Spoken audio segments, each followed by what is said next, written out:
Hi welcome back to my channel. This is Preetha Prakash.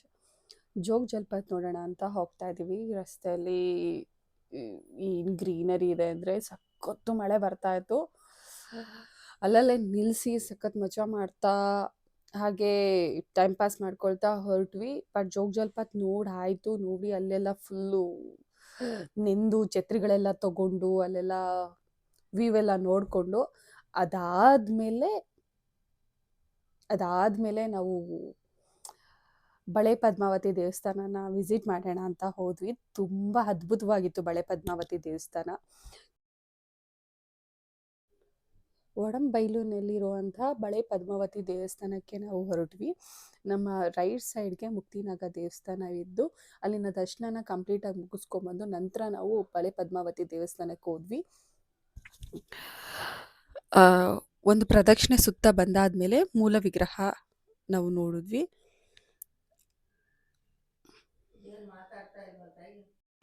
ದೇವಸ್ಥಾನದ ಸುತ್ತ ಅಡಿಕೆ ತೋಟ ಇದ್ದು ನೋಡೋಕೆ ತುಂಬ ಅದ್ಭುತವಾಗಿತ್ತು. ನಂತರ ಮೂಲ ವಿಗ್ರಹದ ದರ್ಶನ ಮಾಡಿದ್ವಿ. ಬಳೆ ಪದ್ಮಾವತಿ ದೇವಸ್ಥಾನಕ್ಕೆ ಭಕ್ತಾದಿಗಳು ಹರಕೆನ ಕಟ್ಕೊಂಡು ಅದು ನೆರವೇರಿದ ನಂತರ ದೇವರಿಗೆ ಕಪ್ಪು ಬಳೆಗೆಯನ್ನು ಕೊಡ್ತಾರಂತೆ. ಬಟ್ ಆ ಬಳೆ ಹಿಟ್ಟಾದಮೇಲೆ ಆ ಬಳೆ ಮೇಲೂ ಕೂಡ ಮುತ್ತದ ಮಣ್ಣು ಬೆಳೀತಿದೆ. ಅದನ್ನು ಭಕ್ತಾದಿಗಳಿಗೆ ಪ್ರಸಾದವಾಗಿ ಕೊಡ್ತಾರೆ. ನಂತರ ನಾವು ಕ್ಷೇತ್ರಪಾಲ, ಯಕ್ಷಿಣಿ, ಚೌಡಿ, ನಾಗನ ದರ್ಶನಗಳನ್ನು ಮಾಡ್ತಾ ಭೂತರಾಜನ ದರ್ಶನಕ್ಕೆ ಹೊರಟ್ವಿ.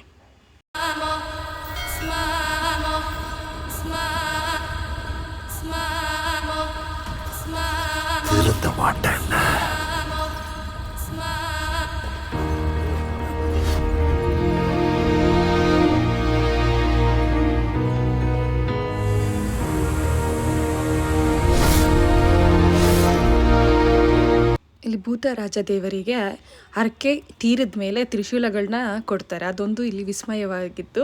ನನಗೆ ತುಂಬ ಆಶ್ಚರ್ಯವನ್ನು ಮೂಡಿಸ್ತು ಇಲ್ಲಿ.